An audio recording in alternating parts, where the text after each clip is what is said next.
안녕하세요. 실천닷컴 공무원과학의 박태훈입니다. 자, 이번 시간에는요. 페이지 466쪽 날씨의 변화, 즉 유체지구 파트에 대한 내용들을 살펴보도록 하겠습니다.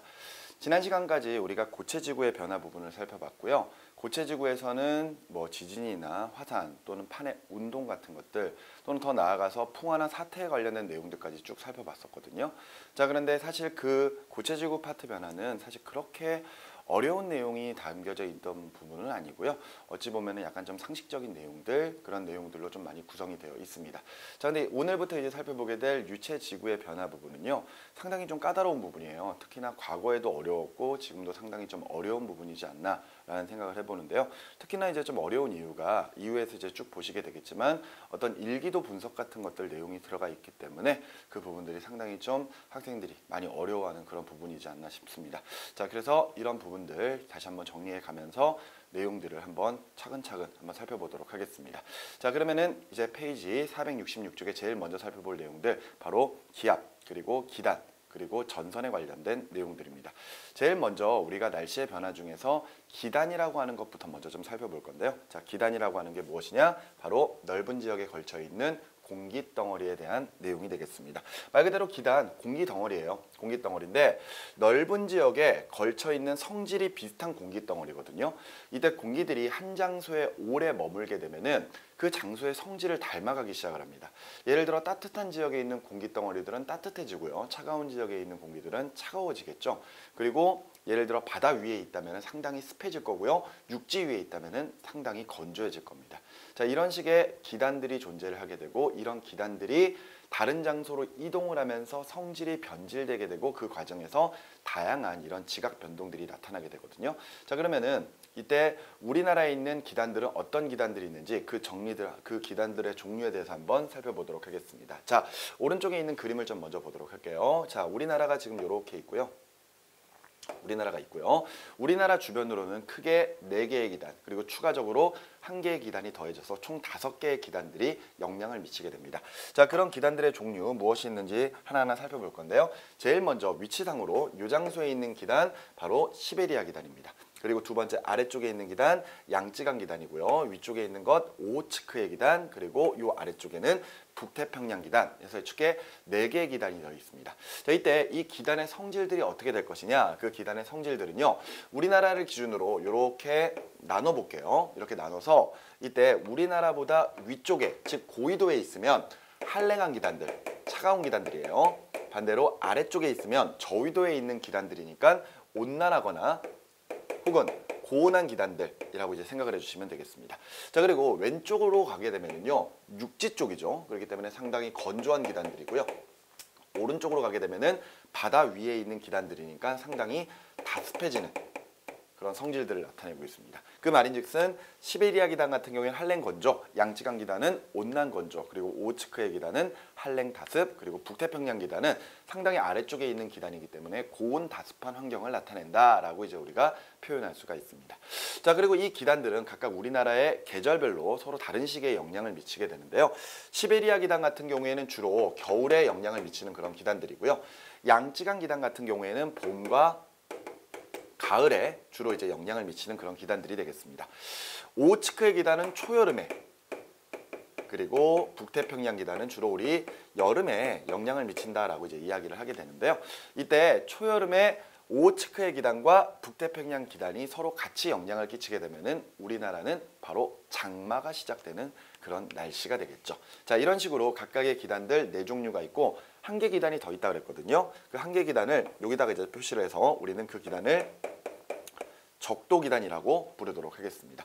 이 적도기단 같은 경우에는 말 그대로 이제 적도, 열대 해상에서 만들어지는 그런 기단들이거든요. 따라서 역시 고온, 다습한 성질들을 나타내게 되는데요. 이 적도기단이 우리나라에 영향을 끼치는 것은 바로 태풍을 몰고 오는 그런 기단들입니다. 태풍. 그렇죠? 뒤에 가서 나오게 될 겁니다. 열대저기압이죠. 이 열대저기압인 태풍이 바로 저 적도기단이 우리나라에 영향을 미칠 때 우리나라에 다가오는 그런 그런 일기 현상이라고 생각을 해주시면 되겠어요. 자, 이렇게 해서 지금 현재 우리나라 주변에 5개의 기단들이 있는데 그 기단들을 다시 한번 좀 정리를 해보도록 하겠습니다. 먼저 한대 기단들, 그러니까 차가운 기단들이죠. 그 기단에는 대륙성 기단으로 시베리아 기단이 있고요. 그 다음에 해양성 기단으로는 오호츠크의 기단이 존재합니다. 말 그대로 대륙 위에서 만들어지면 건조해질 것이고요. 반대로 바다 위에서 만들어지게 되면 다습한 성질들을 나타내겠죠. 이때 한랭 건조하거나 한랭 다습하거나 그리고 각각 겨울과 초여름에 영향을 미치는 것, 이런 내용들이 있습니다. 자, 반대로 이제 열대 기단 같은 경우에는 지금 현재 대륙성 기단에 해당하는 양쯔강 기단이 있고요. 그리고 해양성 기단에 해당하는 북태평양 기단이 있습니다. 둘 다 따뜻해요. 따뜻한데 양쯔강 기단은 온난 건조하고요. 해양성 기단인 북태평양 기단은 고온 다습한 성질들을 나타낸다는 거. 이때 양쯔강 기단은 우리나라의 봄과 가을에 영향을 미치고 북태평양 기단은 여름에 이제 영향을 미친다라고 이제 말씀을 드렸었습니다. 자, 그런데 옆에 보시면 이제 날씨의 특징들이 좀 있거든요. 날씨의 특징들이 있는데 예를 들어서 우리 교재에도 시베리아 기단 같은 경우에는 폭설이나 한파를 몰고 오는 그런 기단들이다. 아니면은 북태평양 기단은 무더위 장마, 아니면은 오호츠크의 기단 장마, 높새바람, 그리고 양쯔강 기단 황사나 건조한 성질을 나타내는 그런 날씨의 특징들을 나타낸다라고 정리가 되어 있는데요. 요 날씨의 특징에 대한 내용 중에 몇 가지를 좀 정리를 하도록 하겠습니다. 자, 지금 현재 우리가 어떤 날씨의 특징들을 좀 살펴봤을 때요. 여름에 영향을 미치는 북태평양 기단, 그리고 겨울에 영향을 미치는 시베리아 기단 때문에 우리나라에는 여름과 겨울에 각각 큰 어떤 바람이 불거든요. 그 바람에 대한 내용을 먼저 좀 정리를 해야 될 텐데요. 그 전에 우리가 먼저 하나 정리를 해야 될 게 뭐냐? 바로 해류풍에 관련된 이야기입니다. 해류풍. 해류풍 들어보셨죠? 자, 해류풍이라고 하는 것은 하루 동안에 밤낮을 주기로 바뀌는 해안가에서 부는 바람을 우리가 해류풍이라고 이제 표현을 하거든요. 바닷가에 나갔을 때 여름이나 혹은 여름에 이제 해안가에 나갔을 때 낮 동안에 부는 바람과 밤 동안에 부는 바람을 보면은 바람의 방향이 다르거든요. 그 바람의 방향이 왜 바뀌는지 그림으로 가지고 한번 설명을 해보도록 하겠습니다. 자, 육지가 있고요. 바다가 있어요. 자, 근데 이제 낮 동안에 해가 뜹니다. 낮 동안에 해가 뜨게 되면은 가열이 되기 시작을 하겠죠. 그런데 육지와 바다 중에서 둘 다 동시에 가열되면 어느 쪽이 더 온도가 높게 올라갈 거냐 이거죠. 자, 이때 우리가 예전에 뭐 비열이라 아니면 연용량이다 이런 식의 표현들을 들어본 적이 있을 텐데요. 비열이나 연용량이 작으면은요 온도가 쉽게 올라가고 쉽게 떨어져 버립니다. 반대로 비열이나 연용량이 크면은요 온도가 천천히 올라가고 천천히 떨어지거든요. 자, 육지와 바다 중에서 과연 어느 쪽의 비열이 더 크고 작냐? 이때 육지는 비열이 작고 바다, 해양 쪽은 비열이 큽니다. 그 말인즉슨 낮 동안에 가열되기 시작하면은 둘 중에 누가 더 빨리 뜨거워질 것이다? 그렇습니다. 육지 쪽이 먼저 뜨거워지기 시작을 하겠죠. 육지 쪽이 먼저 가열되기 시작을 하면은요, 이때 육지 위에서는 상대적으로 따뜻한 공기들이 생기게 되고요. 그 따뜻한 공기들은 위쪽으로 상승하는 그런 현상들이 벌어지기 시작을 하겠죠. 근데 상대적으로 바다 쪽에 있는 공기는 육지에 있는 공기보다 차갑거든요. 그래서 이 차가운 공기들이 아래로 하강을 하기 시작을 합니다. 자, 근데 우리 뒤에 가서 나오겠지만 공기가 위로 상승하는 것을 우리가 저기압이라고 이야기하고요. 그리고 반대로 공기가 아래로 하강하는 것을 고기압이라고 하거든요. 근데 항상 바람은 고기압에서 저기압으로 분다라고 이야기하고 있습니다. 그 말인즉슨 지금 현재 낮 동안에는 바람이 바다에서 육지 쪽으로 불게 되는 것이죠. 그래서 이런 바람들을 바다에서 불어온다 해서 우리가 해풍이라고 표현을 하게 됩니다. 자, 낮 동안에는 바다에서 육지 쪽으로 불어요. 자, 이런 현상이 일어나는 것은 결과적으로 육지와 바다의 비열 차이 때문입니다.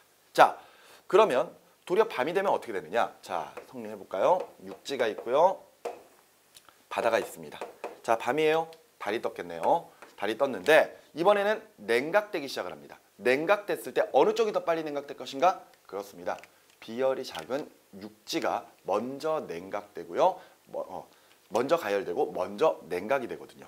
그 말인즉슨 육지 쪽에는 상대적으로 차가운 공기가 아래로 하강을 하기 시작을 할 거고요. 반대로 바다 위에 있는 공기가 상대적으로 따뜻하기 때문에 위쪽으로 상승하는 그런 현상들이 벌어지겠죠. 자, 공기가 위로 상승하면 무슨 기압? 그렇습니다. 저기압이고요. 반대로 공기가 아래로 하강하면은 고기압이 되는 거죠. 바람은 어디에서 어디? 그렇습니다. 고기압에서 저기압 쪽으로 바람이 분다. 그 말인즉슨 밤 동안에는 육지에서 바다 쪽으로 바람이 불어가거든요. 자, 이런 바람들 육지에서 분다 해서 우리가 이제 그것을 육풍이라고 이야기를 하게 되는 것이죠. 자, 이래서 낮 동안에는 해풍이, 밤에는 육풍이 부는 것, 두 가지를 우리가 합쳐서 해류풍이라고 하는 표현으로 우리가 부르고 있습니다. 자, 그런데 이 이야기를 왜 했느냐? 자, 이 내용을 조금 더 크게 한번 생각을 해보도록 할게요. 자, 우리나라가 있고요. 주변에 구조들을 좀 살펴봅니다. 우리나라 주변으로는 대륙에 해당하는 중국 대륙이 있고요. 바다에 해당하는 태평양이 있습니다. 자, 그런데 여름에 육지와 바다가 가열되기 시작할 거예요. 어느 쪽이 더 빨리 가열될까요? 그렇습니다. 바로 육지 쪽에 해당하는 중국 쪽이 먼저 가열되기 시작을 하겠죠. 그러면은 중국 쪽에는 상당히 따뜻한 공기들이 생기기 시작을 할 거고요. 그 따뜻한 공기가 위로 상승을 하기 시작을 할 겁니다. 상대적으로 온도가 낮은 바다 쪽에서는 차가운 공기가 아래로 하강을 하는 그런 현상들이 벌어지게 될 것이거든요. 그렇다면은 당연히 여름에 지금 육지 쪽이 공기가 위로 상승하니까 무슨 기압? 저기압. 그리고 상대적으로 공기가 아래로 하강하고 있는 바다 쪽이 고기압을 나타내겠네요. 그 말은 바람은 고기압에서 저기압 쪽으로 보니까 그렇습니다. 바람이 바다에서 육지 쪽으로 불어가기 시작하겠죠. 이때 여름에는 바람이 북, 남, 동, 서 이 방향에서 지금 현재 불어가는 방향 그대로 보세요. 자, 어떻게 불어요? 이렇게 불죠. 그렇기 때문에 여름에는 남동 계절풍이 분다 라고 우리가 표현을 하게 되죠. 자, 근데 반대로 이제 겨울이 됩니다. 겨울이 되면은 둘 다 냉각되기 시작하겠네요. 누가 빨리 냉각될까요? 그렇습니다. 역시 육지 쪽이 빨리 냉각되겠죠. 그럼 육지 쪽에는 차가운 공기들이 생길 거고요. 차가운 공기는 아래로 하강. 반대로 바다 쪽이 따뜻해지기 시작하겠네요. 그러면 바다 쪽에서 따뜻한 공기가 위로 상승. 그럼 무슨 기압? 육지 쪽이 지금 현재 고기압, 그리고 바다 쪽이 저기압. 바람은 고기압에서 저기압. 그렇습니다. 대륙에서 바다 쪽으로 이제 바람이 불어가기 시작하겠죠. 그렇다면은 겨울에는 지금 현재 바람이 이런 식으로 불기 때문에 우리가 지금 보고 있는 이 바람의 방향을 보고 아, 얘네들은 북서계절풍이 불어라고 이야기를 하게 되는 것이죠. 자, 그래서 여름에 북태평양 기단의 영향을 받게 되었을 때 부는 바람 남동계절풍이라고 이제 표현을 하고 있는 것이고요. 겨울에 시베리아 기단의 영향을 받으면 북서계절풍이 불어 이렇게 이제 우리가 또 설명을 하고 있는 것이죠. 자, 이런 내용들 앞서 날씨의 특징 중에 시베리아 기단과 북태평양 기단에서 나타나는 대표적인 날씨의 특징이기 때문에 꼭 알아두셔야 되고요. 여기서 또 하나 추가를 좀 해야 될 게 있습니다. 바로 우리나라에 초여름에 영향을 미치는 오츠크의 기단이 우리나라에 영향을 끼칠 때 일어나는 날씨의 특징, 바로 높새바람이 되겠습니다. 자, 사실 오츠크의 기단은요, 우리나라에 장마를 가져오는 그런 기단인데요. 우리나라 초여름에는 이 오츠크의 기단의 세력이 강해서 우리가 오츠크의 기단의 세력에 영향을 받을 때가 있거든요. 그때 나타나는 이 높새바람이라고 하는 게 어떤 건지 한번 좀 생각을 해볼 건데요. 높새바람이라고 하는 현상과 펜현상이라고 하는 말, 이런 말 아마 들어본 학생들이 있을 겁니다. 이게 보통 이 지구과학 파트에서는 원 과목이 아니라 이제 투 과목에 해당하는 내용에서 배우게 되는 것인데요. 그래도 우리가 높새바람이라고 하는 게 무엇인지 정도는 알아둘 필요는 있다라고 생각을 합니다. 자, 우리 한반도 지형을 한번 좀 생각을 해볼까요? 한반도 지형은 동쪽, 그러니까 우리가 영동지방이라고 하는 지형이 지대가 높고요. 반대로 서쪽, 영서지방이 지대가 낮습니다. 태백산맥이 있기 때문이죠. 자, 이렇게 우리나라의 동쪽과 서쪽 이런 식으로 지금 현재 지형 구조가 나타나 있을 때 우리나라의 오츠크의 기단이 영향을 끼치게 되면은 주로 바람이 동쪽에서 서쪽으로 부는 동풍 계열의 바람들이 생기기 시작을 하거든요. 정리를 할까요? 자, 오츠크의 기단. 우리나라 초여름에 영향을 미치는데 이때 오츠크의 기단은 어느 풍의 바람이 분다? 그렇습니다. 동풍 계열의 바람이 불어요. 동풍 계열의 바람. 자, 동쪽에서 서쪽으로 바람이 불어갈 거예요. 그런데 이때 바다 위에서 공기들이 육지를 이제 지나가기 시작을 할 거예요. 처음에는 육지가 굉장히 다습하거든요. 다습합니다. 다습해요. 습기가 많아요. 그런데 이 다습한 공기가 산을 타고 올라가기 시작을 합니다. 보통 공기가 위로 올라가기 시작하면 온도가 조금씩 떨어지기 시작을 하죠. 그런데 이때 뭐 정확한 수치를 알 필요는 없지만 예를 들어서 다습한 공기가요 1km 올라갈 때마다 온도가 5도 정도씩 떨어지거든요. 자, 차가운 공기가 위로, 다습한 공기가 위로 이제 올라가기 시작하면서 점점 온도가 떨어지기 시작합니다. 이렇게 온도가 떨어질 때 킬로미터당 5도씩 온도가 떨어지기 시작을 하는데요. 그 과정에서 이 공기에 있는 수증기가 물방울로 바뀔 수 있는 그 온도에 딱 도달하게 되면은 그때부터 물방울로 응결이 되기 시작하면서 얘네들이 구름을 만들거든요. 자, 산 중턱에 구름을 만들었다라고 가정을 해볼게요.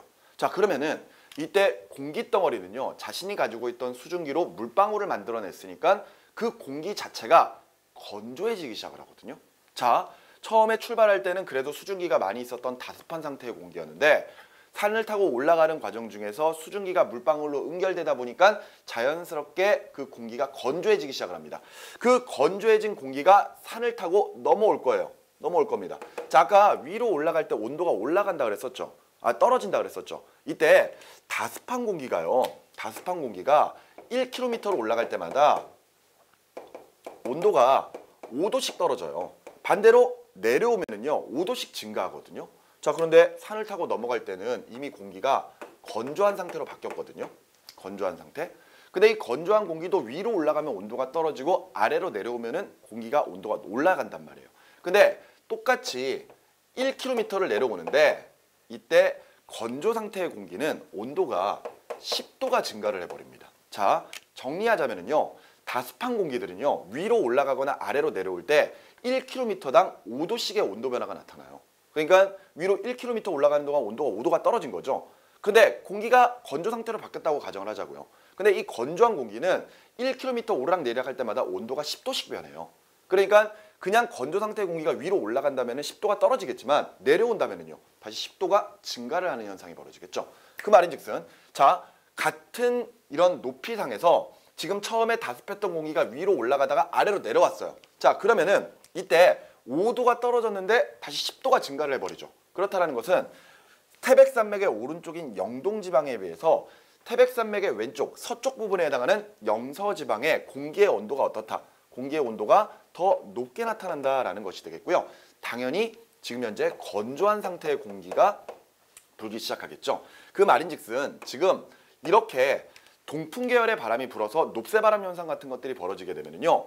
영동지방과 영서지방에 기온 차이가 발생을 하는 거죠. 이 바람에 의한 기온 차이가 발생을 하게 되는데 이때 조금 더 따뜻하고 다습한 공기들이 존재하는 영서지방의 기온이 조금 더 높게 나타나는 그런 성질들이 나타나게 됩니다. 예를 들어 초여름에 서울지방의 온도가 예를 들어 뭐 일최고 기온이 30도까지 올라갔다. 그러면 영동지방에 해당하는 예를 들어 강릉 같은 지역들, 그런 강릉 같은 지역들은 지금 이제 서울의 일최고 기온이 30도 그러면은 강릉은 30도보다 낮은 상태를 나타내게 되는 거죠. 자, 이런 것들의 현상을 만들어내는 게 바로 오호츠크의 기단의 바로 이 높새바람이라고 하는 이런 현상들입니다.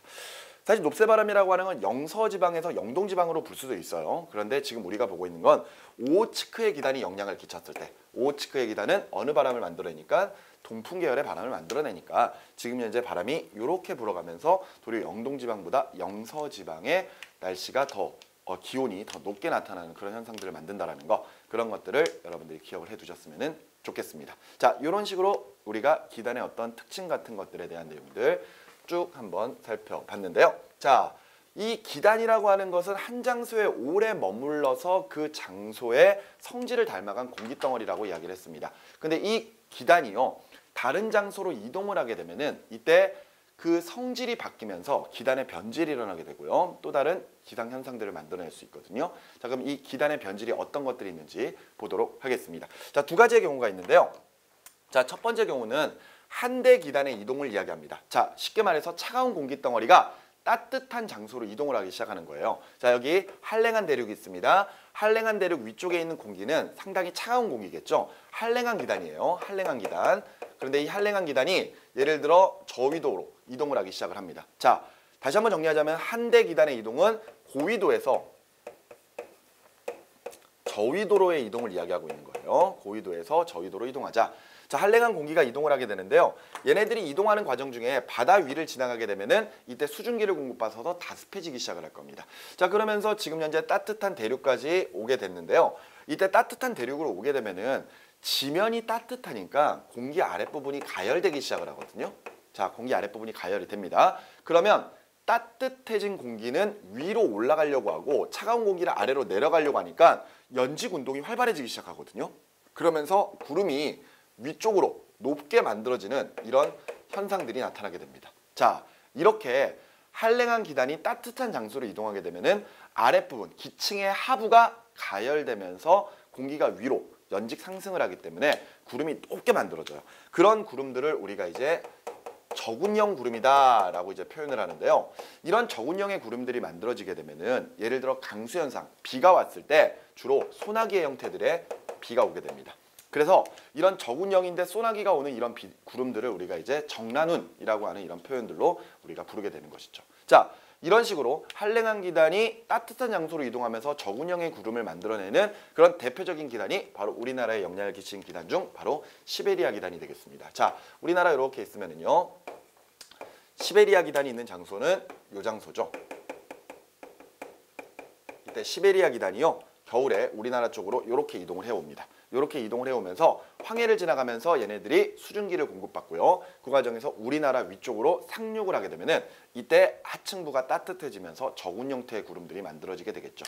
그 과정에서 비가 온다면은 소나기가 오겠지만 겨울이잖아요.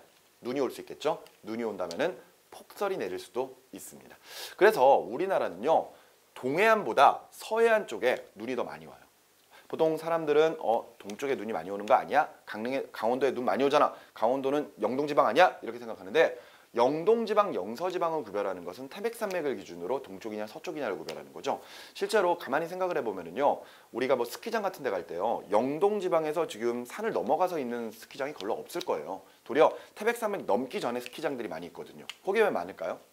눈이 많이 오니까요. 그죠? 결과적으로 우리나라는 영동지방에 비해서 영서지방이 실제로 눈이 오는 횟수도 많고요. 그리고 눈도 더 많이 옵니다.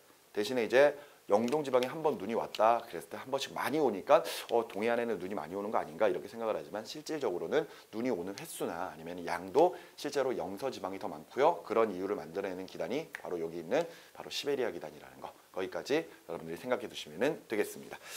그러면 이제 반대로 따뜻한 기단. 그러니까 열대기단이 이동하는 현상을 한번 보도록 할게요. 이 열대기단이 이동한다는 것은 바로 저위도에 있는 공기가 고위도로 이동하는 경우를 이야기를 하겠죠. 자, 지금 따뜻한 바다 위나 따뜻한 육지 위에 있는 아주 고온의 이런 기단들이 지금 현재 차가운 대륙으로 이동을 하기 시작을 합니다. 바다 위를 지나가는 동안 수증기를 계속 공급받겠죠. 자, 그러면서 차가운 대륙까지 이제 이동을 했는데요. 차가운 대륙에서는 도리어 아랫면이 냉각되기 시작하겠죠. 차가워져요.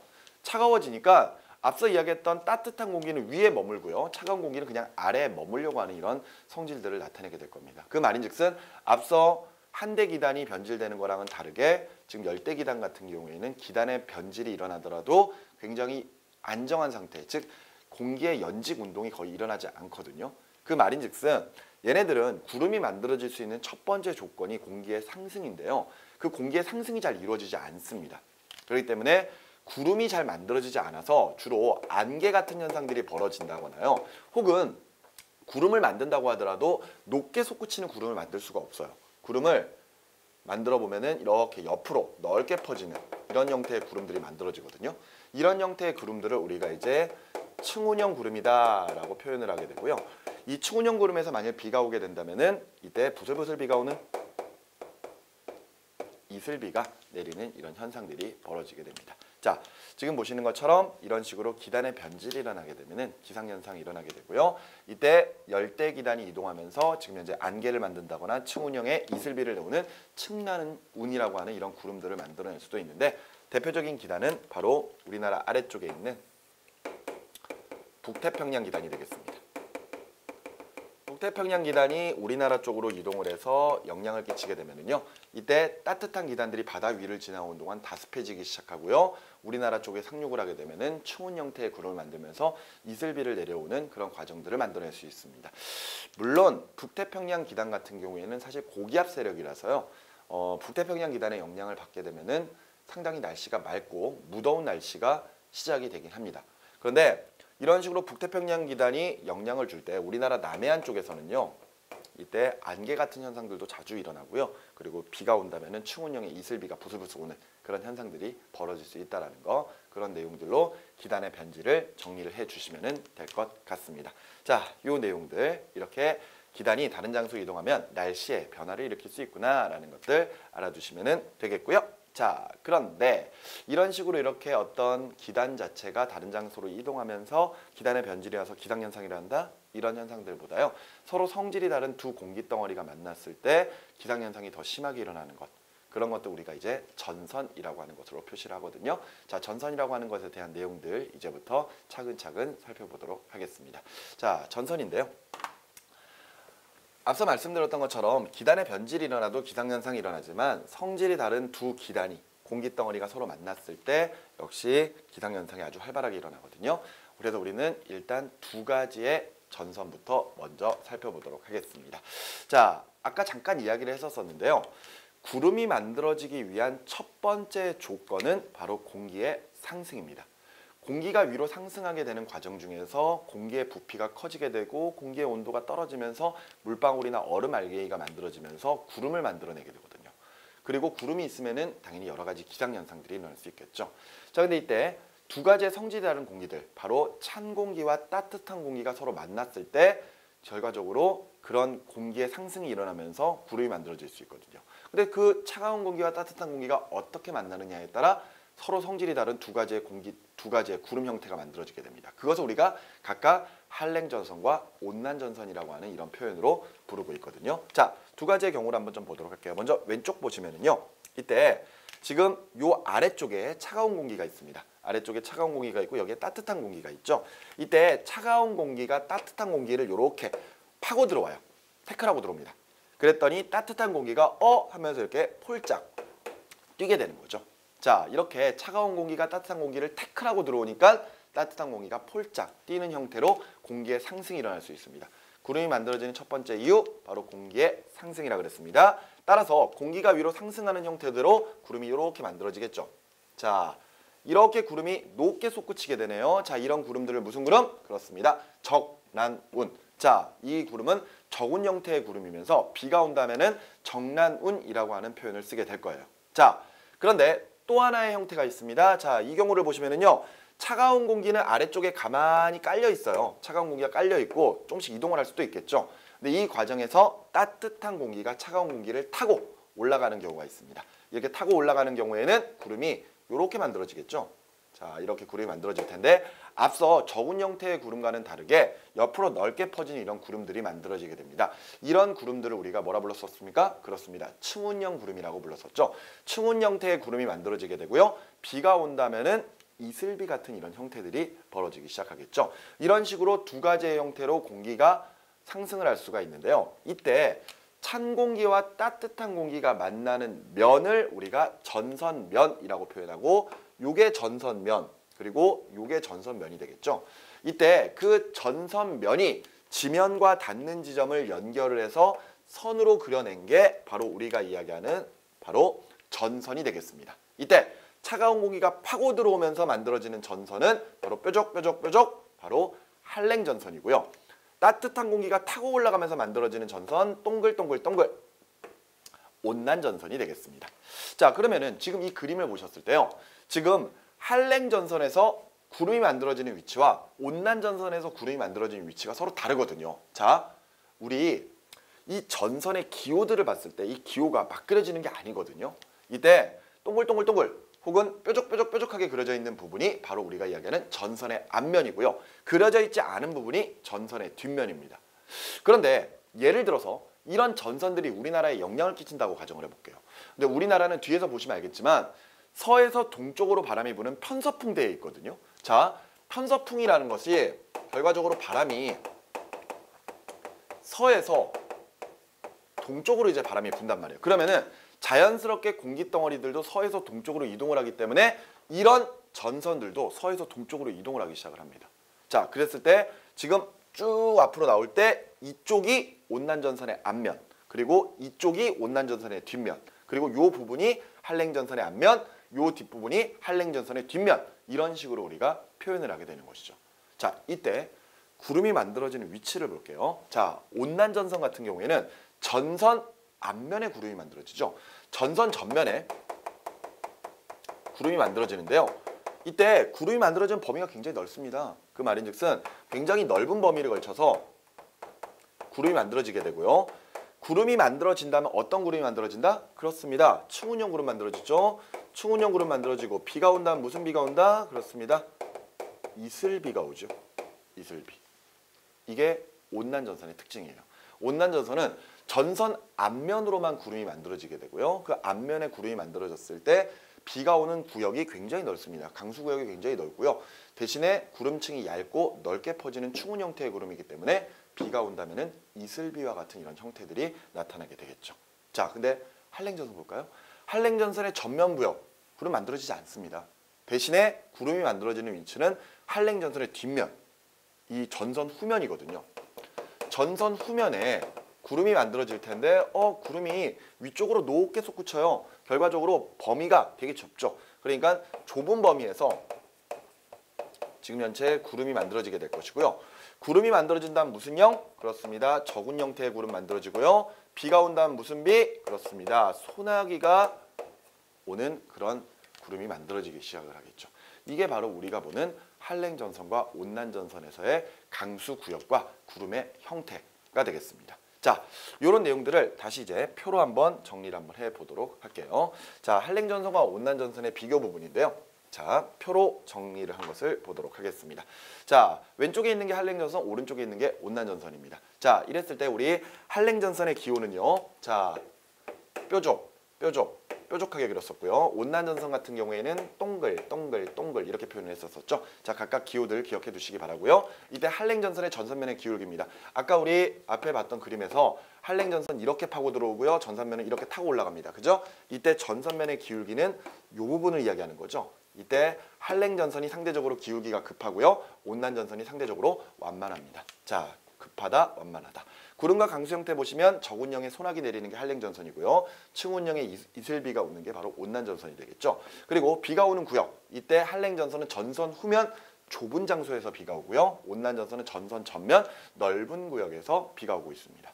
그리고 또 하나 바로 전선의 이동 속도인데요. 이때 한랭전선은 공기가 팍팍팍팍 치고 들어오는 거죠. 팍팍팍팍. 그래서 전선들이 상당히 빠른 속도로 이동을 합니다.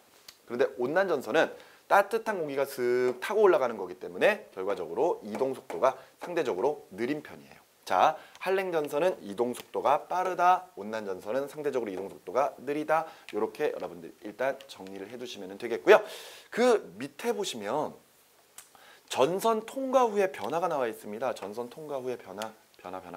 자, 그런데 예를 들어 한 장소를 한랭전선이 통과한다거나 온난전선이 통과했을 때 그 장소의 기온과 기압이 어떻게 바뀌느냐에 대한 내용들이 지금 표로 정리가 되어 있는 건데요. 저기 보시면 기온이나 기압 그리고 바람의 방향이 변화가 되는 것을 지금 쭉 정리를 해 놓았습니다. 그런데 이 부분이요. 사실은 원인보다는 그 내용 자체를 그냥 암기를 하는 게 좋거든요. 그런데 이 내용을 조금 더 자세하게 설명할 수 있는 부분은 뒤쪽에서 나오는 온대 저기압 파트에서 우리가 조금 더 자세하게 다룰 수 있을 것 같고요. 지금은 우리가 어떤 기온이나 기압의 변화 부분에서만 내용들을 좀 정리를 할 필요가 있을 것 같습니다. 기온과 기압에 대한 내용들. 이 내용만 먼저 좀 정리를 좀 할 건데, 자,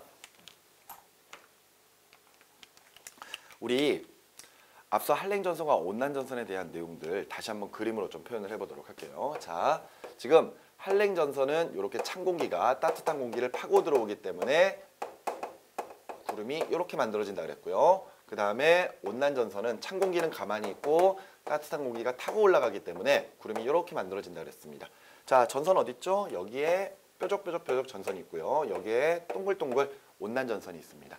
자, 비가 오는 구역 한번 생각을 해볼까요? 자, 비가 오는 구역, 지금 강수구역은 지금 온난전선의 앞면에 지금 비가 오고 있는 거죠. 그리고 한랭전선에 비가 오는 구역은 뒷면, 좁은 장소에 비가 오고 있습니다.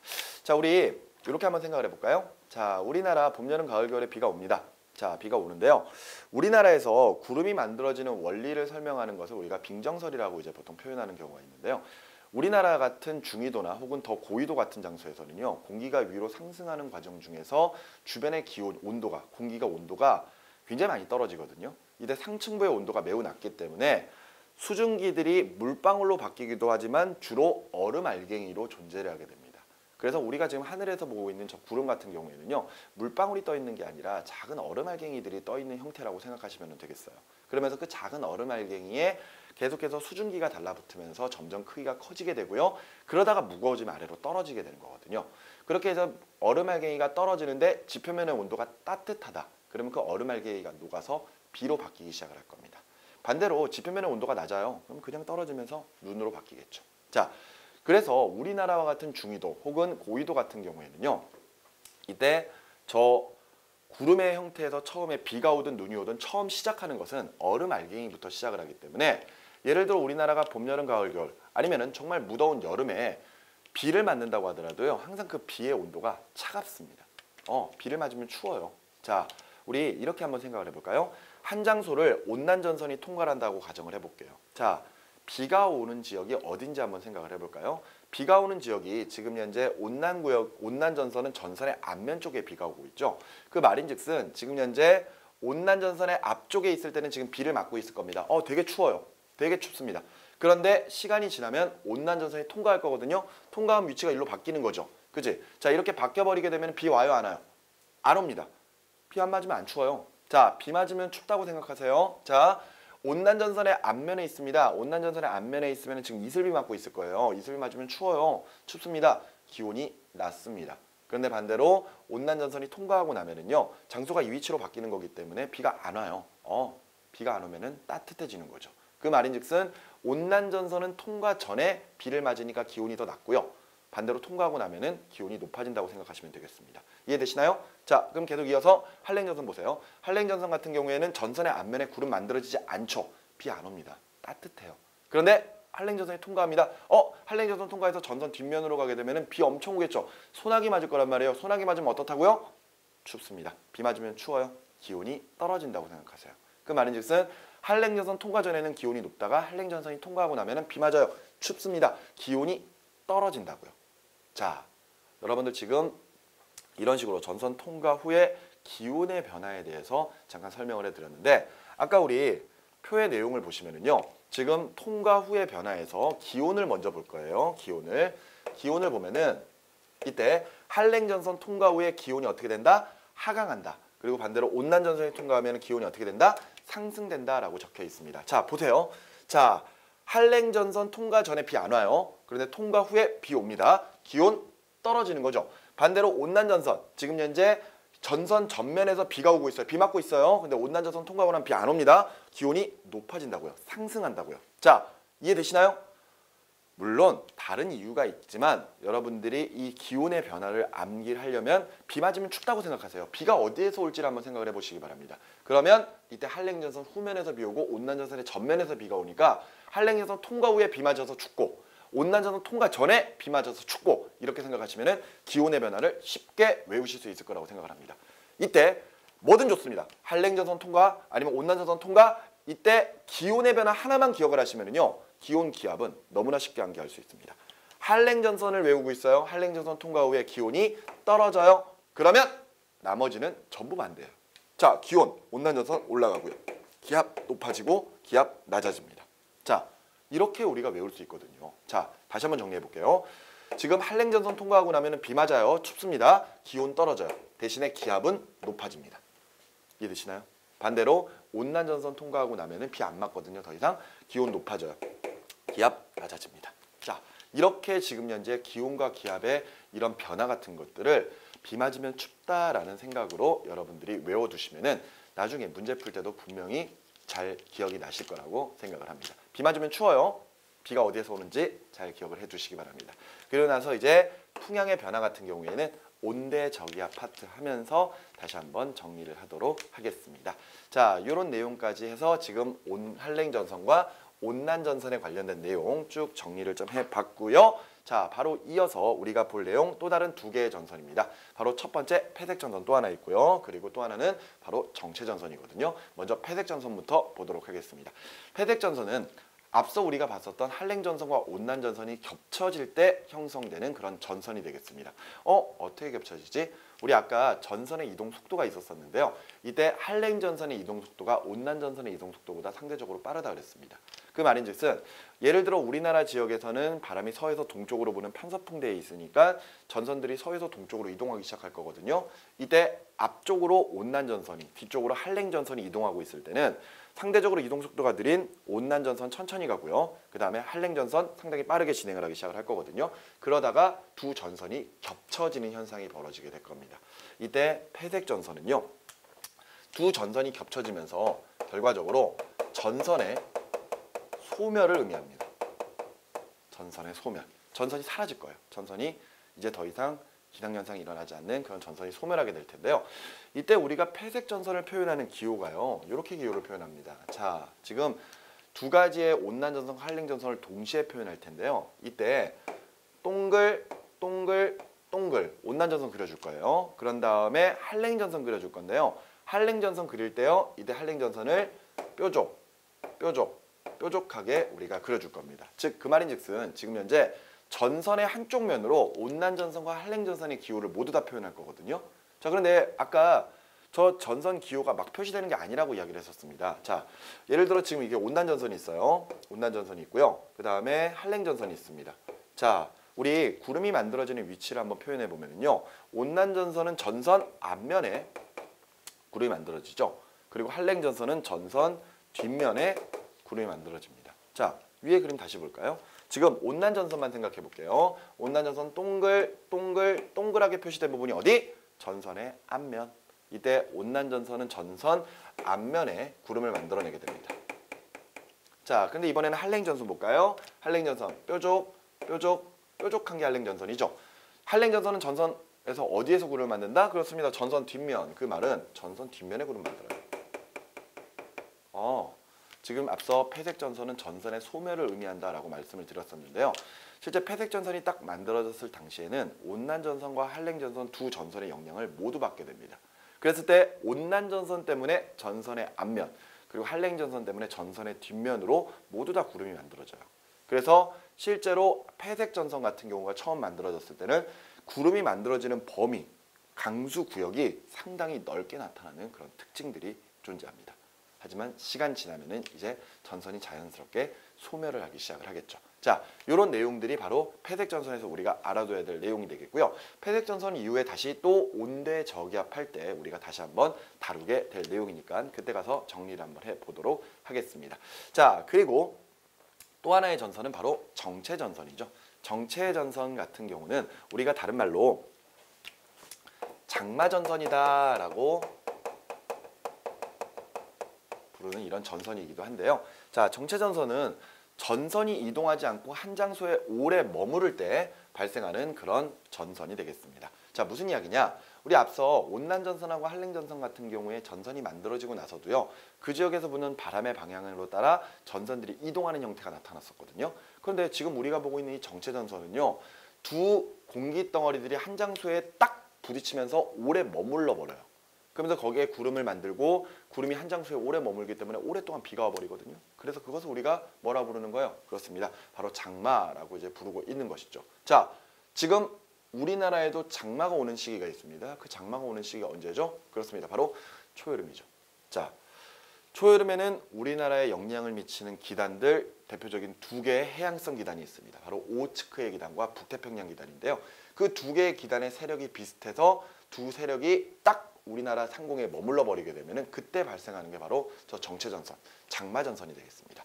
근데 앞에서 폐색전선은 이렇게 표현했었는데요. 그러면은 정체전선은 어떻게 표시하느냐? 정체전선은 동글, 동글, 동글 표시하고요. 그 다음에 한랭전선 표시할 때는 뾰족, 뾰족, 뾰족하게 표시를 합니다. 전선 앞뒷면으로 온난전선과 한랭전선을 표시할 거거든요. 자, 구름 어디 만들어질지 한번 생각해 보시기 바랍니다. 온난전선은 전선의 앞면에 구름 만들죠. 앞면에. 자, 그리고 한랭전선은요. 뾰족, 뾰족, 뾰족한 전선 뒷면에 구름을 만들어냅니다.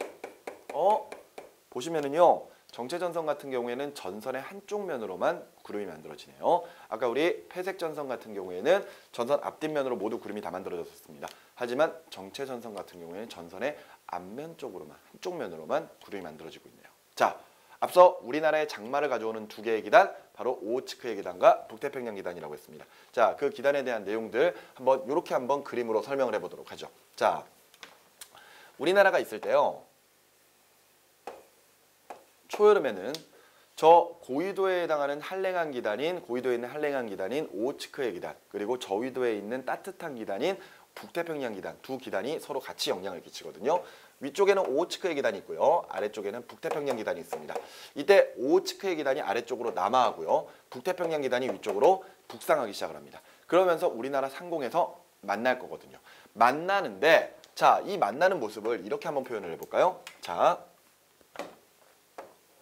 이때 우리나라의 남북 방향으로 지금 현재 공기의 이동을 좀 살펴봤을 때 남쪽에는 지금 현재 북태평양 기단이 있고요. 그 다음에 북쪽에는 오호츠크의 기단이 있습니다. 그죠? 이때 북상하고 남하할 거예요. 그래서 둘이 만납니다.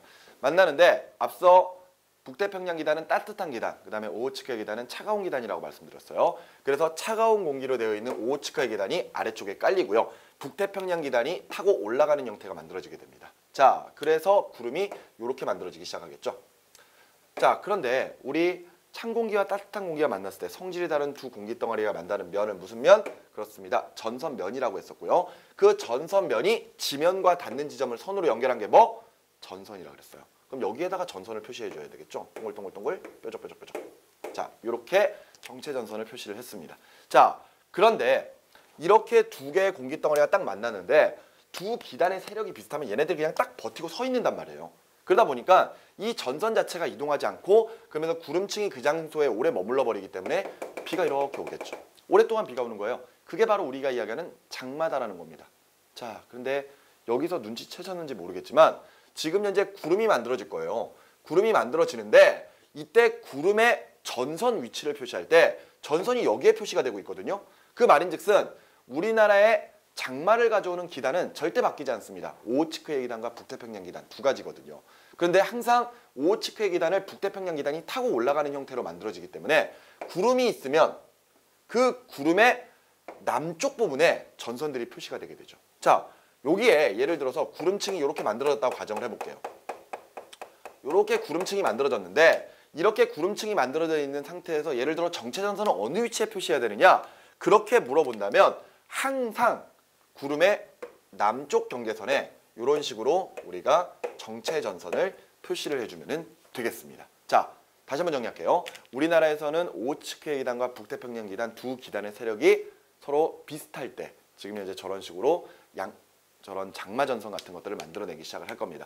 그 과정에서 지금 현재 보시는 저런 구름층이 형성됐을 때 정체전선의 위치는 구름의 남쪽 경계선에 위치하고 있다는 거. 그거를 꼭 기억을 해두셨으면 좋겠습니다. 자, 그러면서 이때 두 기단의 세력이 비슷한데요. 오호츠크의 기단의 세력이 조금 더 강하면요. 이때 오호츠크의 기단이 북태평양 기단을 밀고 내려오기 시작을 합니다. 그럼 요 구름층이요. 좀 더 아래쪽으로 내려오기 시작하면요. 우리나라 한반도가 지금 현재 우리나라 남한 쪽이 지금 현재 구름층에 덮이기 시작을 하겠죠. 그때부터 이제 우리는 장마가 시작이 되는 겁니다. 그때가 바로 이제 6월 초가 되는 거죠. 그런데 이후에 7월, 8월이 되면은 북태평양 기단의 세력이 점점 강해지기 시작하거든요. 그러면 이때 북태평양 기단이 오호츠크 기단을 밀어 올리기 시작을 합니다. 그러면은 정체전선, 구름층이 자연스럽게 위쪽, 북한 쪽으로 넘어가기 시작을 하겠죠. 그러면서 우리는 구름의 영향권에서 벗어나기 시작하기 때문에 이때 비가 오지 않고요. 그러면서 따뜻한 고기압에 해당하는 이 북태평양 기단의 세력의 영향을 받아가지고 무더운 날씨가 시작이 됩니다. 드디어 여름이 시작되기 시작을 하는 거죠. 대신에 우리가 그렇게 무더운 여름에 해수욕장 놀러 가고 그랬을 때 이때 북한 쪽은 구름층에 덮여버리기 때문에 그때부터 장마가 시작이 되는 겁니다. 그래서 우리 왜 가끔 뉴스에서 접하잖아요. 우리나라 여름에 지금 해변가에서 어떤 사람들 막 해수욕장에서 놀고 이러는 장면 나올 때 북한에 장마 들어가지고 물 잠기고 막 이러는 것들, 그런 것들 우리가 영상으로 이제 볼 수가 있는데, 그런 것들이 결과적으로는 이런 북태평양 기단과 오호츠크 기단의 세력 때문에 구름층이 어떻게 이동하느냐에 따라 지금 자연스럽게 어느 지역의 장마, 어느 지역의 장마가 끝나고 시작되고 이런 현상들이 벌어진다는 거. 그런 식으로 우리가 정리해낼 수가 있는 부분이 되겠습니다. 자, 여기까지 보시는 내용이요. 지금 현재 페이지 466쪽, 467쪽에 관련되어 있는 내용들이 되겠습니다. 거기에 보시면 페이지 468쪽에는 앞서 우리 봤었던 한랭전선과 온난전선의 비교 내용들까지도 정리가 되어 있거든요. 다시 한번 내용들을 살펴봐 주시기 바라고요. 페이지로는 얼마 되지 않지만 굉장히 많은 부분들을 압축해서 말씀을 드렸었습니다. 상당히 중요한 부분이고요. 실제로 이 부분에서 문제가 나올 가능성도 상당히 높습니다. 이 내용들 다시 한번 좀 정리를 해 주시기 바라고요. 다음 시간에는 온대 저기압과 열대 저기압, 그리고 지구 전체에서 부르는 거대한 바람인 대기대순환, 그리고 해류의 흐름까지 한꺼번에 정리하면서 유체 지구에 관련된 내용들을 마무리하는 시간을 갖도록 하겠습니다. 오늘 수업은 여기까지가 되겠고요. 다음 시간에 계속 이어서 진행을 하도록 하겠습니다. 수고하셨습니다.